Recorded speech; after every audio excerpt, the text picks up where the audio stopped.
മമ്മൂക്ക ചിലപ്പോൾ 50 കോടി വാങ്ങും, ലാലി ചിലപ്പോൾ 100-200 കോടി വാങ്ങും. എല്ലാ മേഖലയിലുമുണ്ട്. ജെൻഡർ ബയസ് ആയാലും റേസിസം ആയാലും ആ 2000 പേരുടെ ജീവിതമാണ് ഈ സിനിമ വ്യവസായം എന്ന് പറയുന്ന സമ്പ്രദായം.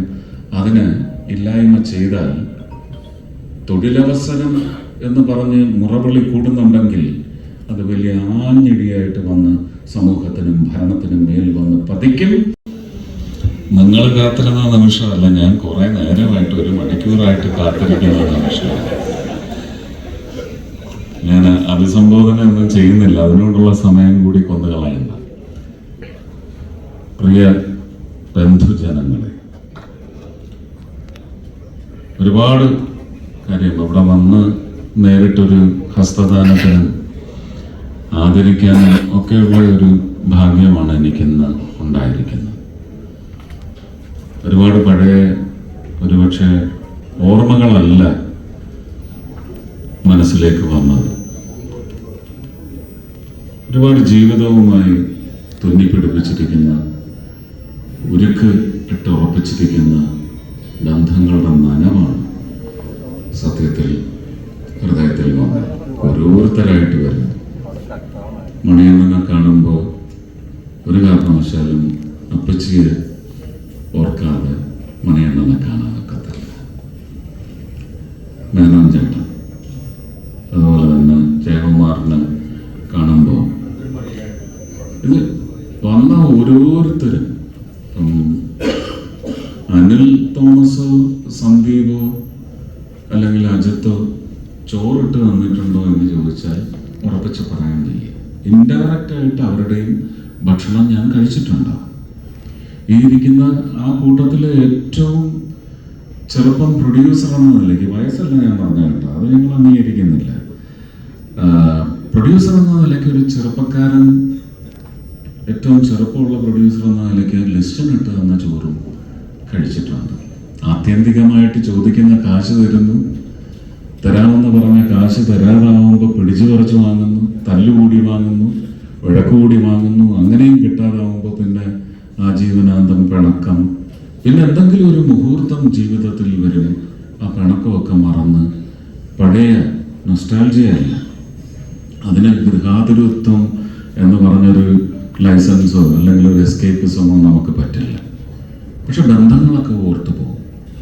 എനിക്ക് അങ്ങനെ ഫിലിം ചേംബറുമായിട്ട് ഒരു അംഗത്വം വഴി ഉള്ള ബന്ധമില്ലെങ്കിലും ഫിലിം ചേംബർ രൂപീകരിച്ച കാലം മുതൽ ഫിലിം ചേംബറിന് നേടിയെടുക്കാൻ സാധിച്ച കരുത്തും തിളക്കവും ഒക്കെ അതിൻ്റെ ഭാഗവാക്ക് സ്വന്തം പടത്തിൻ്റെ പോസ്റ്റർ മതിലിൽ പോയി ഒട്ടിച്ച് പോസ്റ്ററുകൾ കുറവായിരുന്നു എന്ന് കണ്ട് എല്ലാവരെയും നല്ല തെറിയൊക്കെ വിളിച്ചിട്ട് ഒരു ബക്കറ്റിനകത്ത് പശയും കാച്ചി അത് വലുതായി കഴിഞ്ഞപ്പോൾ ഞങ്ങളൊക്കെ തുരിശൊക്കെ ഇട്ടിട്ട് കാച്ചി കൊടുത്തിട്ടുണ്ട്. അമേരിക്കൻ മാവ് കുഴച്ച് പശ കാച്ചി കൊടുത്ത് അയച്ചിട്ടുണ്ട്. അതൊക്കെ സ്വന്തം കൈകൊണ്ട് സ്വന്തം ഫിയറ്റ് കാർ ഓടിച്ചു പോയി മതിലിൽ പശ തേച്ച് ഒട്ടിച്ചിട്ടുള്ള ഗോപിനാഥൻ പിള്ള എന്ന് പറയുന്ന എൻ്റെ അച്ഛൻ്റെ ഒരു ബന്ധം ഫിലിം ചേംബറുമായിട്ട് സ്ഥാപിക്കപ്പെട്ടതിൻ്റെ ഒരു ആഘോഷം കൂടിയാണ് ഈ വേദികൾ നടക്കുന്നത്. അങ്ങനെ നമുക്കൊരു സ്വീകരണം സ്വീകരിക്കുവാൻ സാധിക്കും. ഇതെങ്ങനെയാണ് നമുക്ക് ഹൃദയത്തിൽ കണ്ണീരണിയാതെ നമുക്ക് ഒന്ന് അനുഭവിച്ച് തീർക്കുകയല്ല. ഇതൊരു പുതിയ അധ്യായം, ജീവിതത്തിൻ്റെ നനവൊക്കെ ചേരുന്ന ഒരു അധ്യായം സത്യത്തിൽ ഇങ്ങനെ ഒരു സ്വീകരണത്തിലൂടെ തുടങ്ങി വച്ചിരിക്കുകയാണ്. ഇതൊരു തുടക്കമാണ്. പട്ടടയിൽ പോലും അഗ്നിക്ക് വഴിപ്പെടുമ്പോൾ എനിക്ക് തോന്നുന്നില്ല ഈ നനവ് ഇല്ലാതായി പോകുമെന്ന്. അതങ്ങനെ തന്നെ നിൽക്കും. ജീവിതത്തിൽ ഏറ്റുവാങ്ങിയിട്ടുള്ള ഒരുപാട് സുന്ദരങ്ങളായ മുഹൂർത്തങ്ങളുണ്ട്, സന്തോഷം പകർന്ന മുഹൂർത്തങ്ങളുണ്ട്. ഇതേ പട്ടടയിൽ കൊണ്ടുവച്ചാലും ഒരു ഉരുക്ക് കെട്ട് പോലെ അവിടെ കിടക്കുന്ന വേദനകൾ സിനിമയിൽ നിന്നല്ലെങ്കിൽ പോലും സിനിമാ ജീവിതത്തിൽ ഏർപ്പെട്ടിരിക്കുമ്പോൾ സിനിമയുമായി ബന്ധപ്പെട്ട ഒരു ഒത്തുതീർപ്പിന് വേണ്ടി എറണാകുളം വരെ വന്ന് പോയതിനകത്ത് എൻ്റെ വണ്ടിയിൽ ഇല്ലാതായി പോയി പകരം ഒരു വണ്ടിയിൽ കയറ്റി അയക്കേണ്ടി വന്ന് എനിക്ക് നഷ്ടപ്പെട്ട എൻ്റെ ജീവിതത്തിൽ എൻ്റെ സീമന്ത് ഇതെല്ലാം നേട്ടങ്ങളും നഷ്ടങ്ങളും എല്ലാം സിനിമയിൽ നിന്ന് തന്നെയാണ്. രാഷ്ട്രീയം എന്ന് പറയുന്ന ഏറ്റവും വലിയ നേട്ടത്തിനും കാരണം സിനിമയിൽ അവതരിപ്പിച്ച ഈ ഇരിക്കുന്ന ഒരു സമൂഹം നൽകിയ പണം കൊണ്ട് തൂലികയിൽ നിന്ന് ജനിച്ചു വീണ കഥാപാത്രങ്ങൾക്ക് ജനങ്ങൾ ഇഷ്ടപ്പെടുന്ന രീതിയിൽ അതിനൊരു അനാവരണം, ഒരു delineation of a character, the soul of the character. ഇത് ആണ് സത്യത്തിൽ ജനങ്ങളുടെ ഹൃദയത്തിൽ പ്രതിഷ്ഠ നേടുക എന്ന് പറയുന്നത്. താരങ്ങൾക്കാവില്ല. താരങ്ങളില് മനുഷ്യർക്കും ആ ഉന്നതമായ കലാകാരൻ എന്ന് പറയുന്ന ഒരു പൊരുളിന് മാത്രമേ സാധിക്കൂ.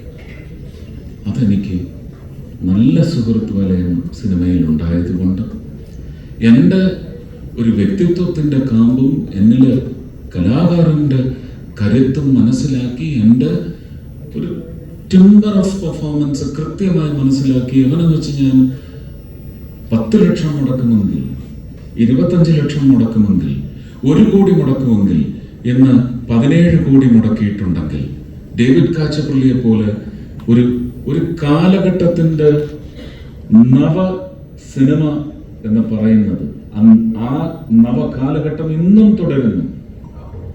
ഒരു കൂട്ടുകെട്ട്, KG ജോർജ് കൂട്ടുകെട്ട്, യവനിക എന്ന് പറയുന്ന ഓൾ ടൈം ലെജൻഡറി അല്ലേ? അങ്ങനെ വരുമ്പോൾ ഗാന്ധിമതി ബാലേട്ടൻ, സത്യം പറഞ്ഞ നിങ്ങൾ എന്നെ ഇവിടെ സത്യം പറഞ്ഞ ആദരിക്കുന്നത് വഴി എനിക്ക് വലിയ അവകാശ നിഷേധമാണ് നിങ്ങൾ നടത്തിയിരിക്കുന്നത്. ഞാൻ വന്നു കയറി സംസാരിച്ച് തുടങ്ങിയിരുന്നെങ്കിൽ പോലും ഇപ്പോഴും എൻ്റെ ഒരു ആട്രിബ്യൂഷൻ തീരത്തില്ല, എൻ്റെ സമർപ്പണം തീരില്ല. വലിയ നിഷേധമാണ് നിങ്ങൾ കാണിച്ചത്.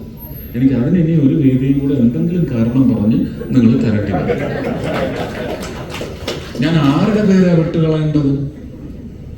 ഞാൻ ആരോടൊക്കെയാണ് നന്ദി? കോന്നിയൂർ ഭാസ് അദ്ദേഹത്തിന്റെ വരി ഓർക്കുകയാണ്. നന്ദി ആരോടൊക്കെയാണ് ഞാൻ ചൊല്ലേണ്ടത്? ഇതൊതുക്കി എന്നെ ഞെരുക്കിക്കണം. അപ്പൊ അവസരം ഇനിയും വേണം. അതിനുള്ള നല്ല മുഹൂർത്തം ഉണ്ടാവട്ടെ. അത് എനിക്ക് മാത്രമല്ല, സിനിമ വ്യവസായത്തിനും കൂടി ആ ഗുണം വന്ന് ചേരുന്ന തരത്തിലുള്ള ഒരു മുഹൂർത്തം എൻ്റെ ജീവിതത്തിൽ താമസിയാതെ, ഞാൻ അതിൻ്റെ വ്യംഗ്യമോ അല്ലെങ്കിൽ അതിൻ്റെ സൂചനയോ ഒന്നുമല്ല തന്നത്, ഞാൻ അങ്ങനെ പ്രാർത്ഥിക്കുകയാണ്. കാരണം ഇത് സന്ദീപ് ഇവിടെ നിന്ന് എന്നെ അങ്ങ് രാഷ്ട്രീയത്തിലോട്ട് ആണി അടിച്ച് ചേർക്കാൻ നോക്കിയപ്പോൾ എനിക്ക് തോന്നി ഇനി ഈ പിശാച് സിനിമയിലേക്കേ വരരുത് എന്ന് പറയുന്ന ഒരു നിശ്ചയം അവനുണ്ടായിരുന്നു. നടക്കില്ല. അവന്റെ കൂടികളും ഞാൻ പിടിച്ചു കുടുങ്ങി മാറും കേട്ടോ. എന്നിട്ടേ പോകും. ഒരുപാട് നന്ദി എന്നൊറ്റ വാക്ക് പറഞ്ഞ് ഞാൻ അവസാനിപ്പിക്കേണ്ടി വരും. കാരണം മിനിഞ്ഞാന്ന് സംജാതമായ ഒരു സന്നിഗ്ധ ഘട്ടം സിനിമയിലുണ്ട്.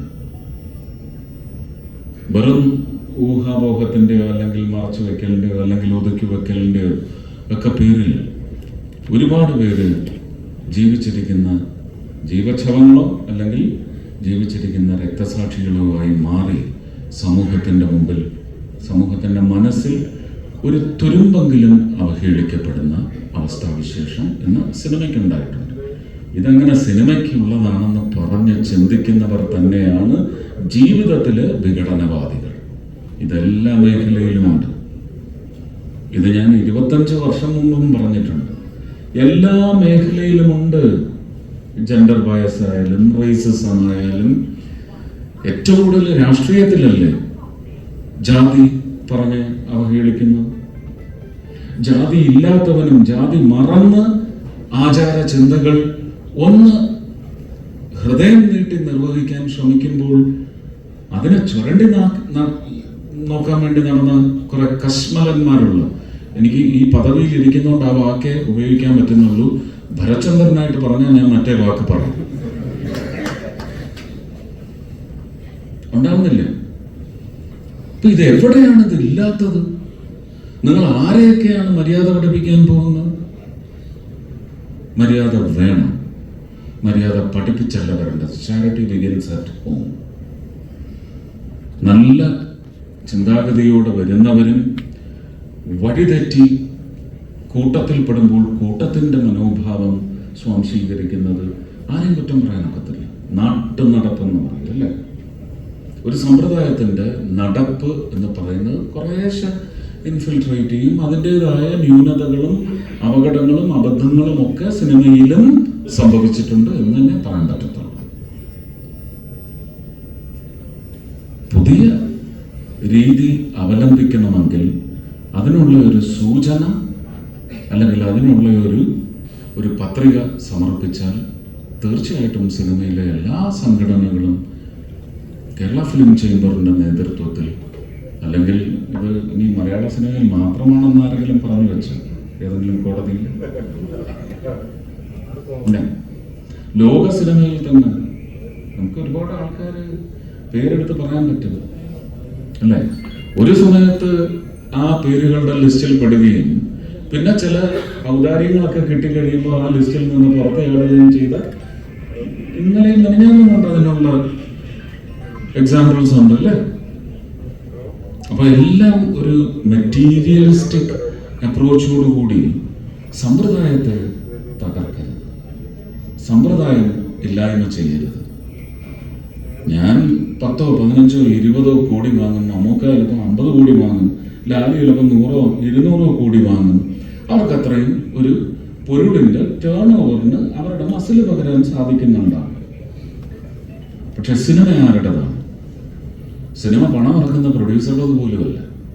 ഓരോ സിനിമയും ഉണ്ടാവണേ, ഓരോ സിനിമയുടെയും നിർമ്മാണം ഉടലെടുക്കണേ എന്ന് പ്രാർത്ഥിക്കുന്ന അത്താഴ കഞ്ഞി കഴിച്ചു കിടക്കുന്ന ഒരു വലിയ വിഭാഗമുണ്ട്. അവരുടെ എണ്ണമാണ് സിനിമയിൽ.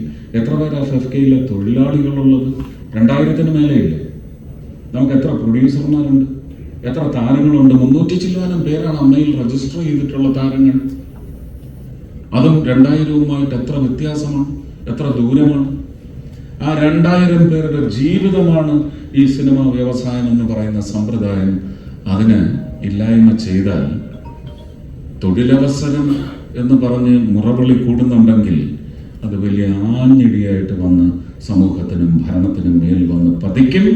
എല്ലാ സമ്പ്രദായങ്ങളെയും ശുദ്ധിയോടെ നിലനിർത്താനുള്ള സംഭാവനകൾ എല്ലാവരുടെയും ഭാഗത്തു നിന്നുണ്ടാവണം. അതിനകത്ത് വ്യക്തിപരമായ സ്വേച്ഛ, സ്വാർത്ഥ താല്പര്യങ്ങൾ പാടില്ല.